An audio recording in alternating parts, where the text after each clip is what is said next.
real time. So now let's talk about the HandySCAN and how we would scan those same two parts and what that setup would look like.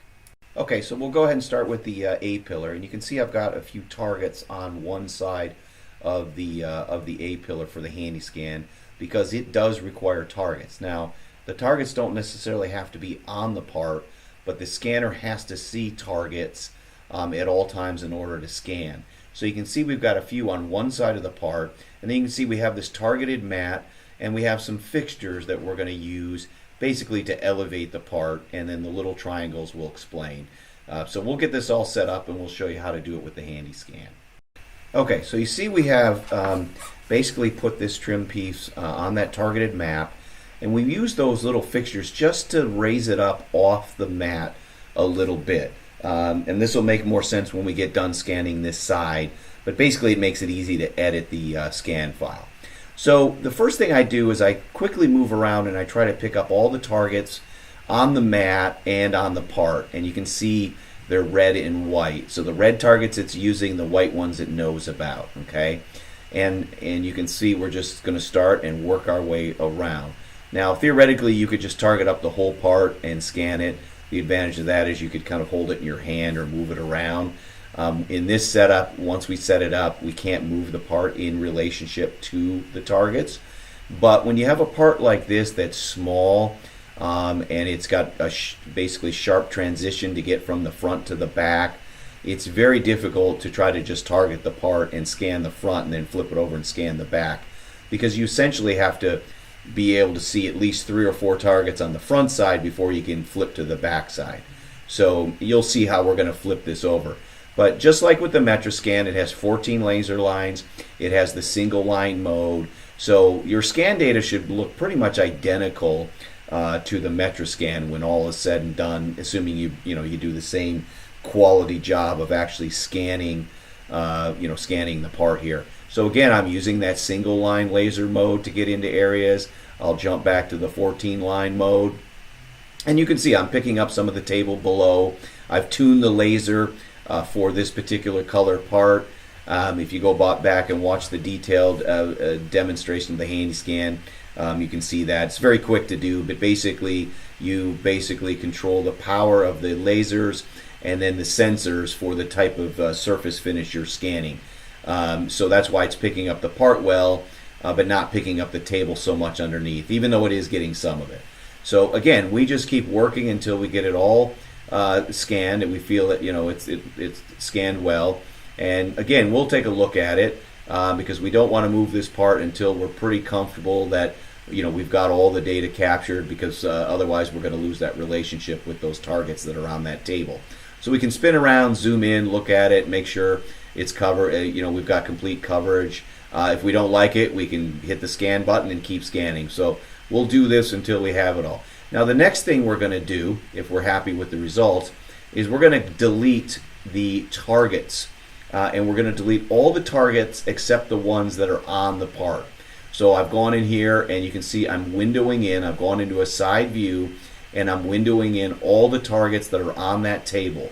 And if I rotate it around and take a look at it, you can see they're all highlighted. The targets we're not deleting are the ones that are on the part. So that's one of the advantages of this software, is I can delete just selected targets. So I windowed in on all those targets and I deleted them. Basically meaning the software doesn't know anything about those targets anymore, but it still knows where the targets are on the part. Because I'm going to flip it over. I flip my fixtures here. And we're going to put the part upside down, and then we're going to drop in these little triangles here in a minute, and those will just help us to get those vertical surfaces better. You'll see that here in a minute. So I want to put it back on that targeted mat, so I've got targets all the way around, and I'll throw these little, let's call them vertical helpers. This will make more sense. Now, it's hard to see here, but we can still see the targets on the side of that part. You can see them there. The side of that part, those targets are there. And what I'm going to do, I'm going to start scanning, and I'm actually going to aim right down, and you can see it flips over immediately because those targets were still known. Those targets were still in the file. So I grab those to get, basically get oriented with the part. Then I'm going to quickly scan around to get all the targets on the table and basically rebuild my target map so that it knows where they all are. And then I'm going to just start working my way across the part like we did the other side. Now, as with the MetraSCAN, this side of the part is a little more difficult. You have all these ribs, these little tabs sticking up. You've got some small holes. So, this side's going to take a little bit of work like the MetraSCAN to scan. And as long as I have targets in my view, it will pick up and scan that part. And you just keep working your way around the part. Now the little triangles, those are nice just as I lean down to try to get like the bottom of the part.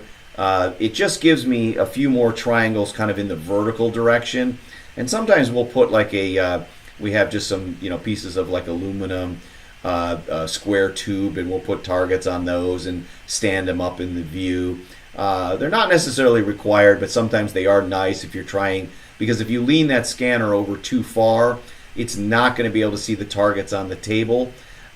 So that's all they're there for. And again, if they don't work or you don't like them, you can take them out, go in the software, and just delete those targets so it's not trying to find them.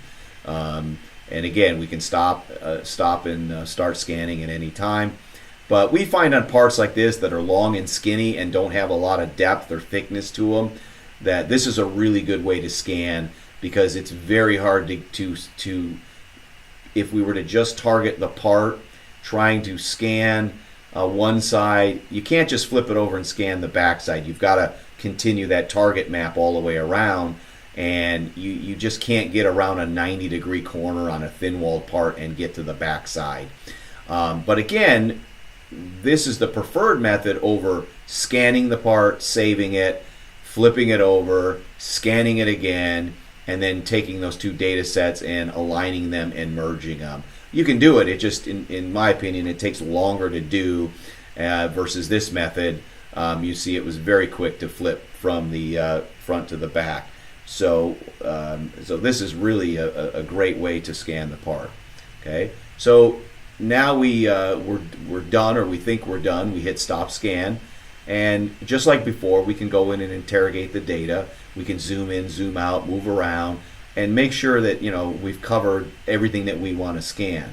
Now, if we want to get the whole part, that'll obviously take longer than just maybe the front side, or maybe we don't need all the ribs. It all depends on what your application is. If you're doing reverse engineering of the whole part, you'll want to do a good job. If you were inspecting it and only wanted maybe the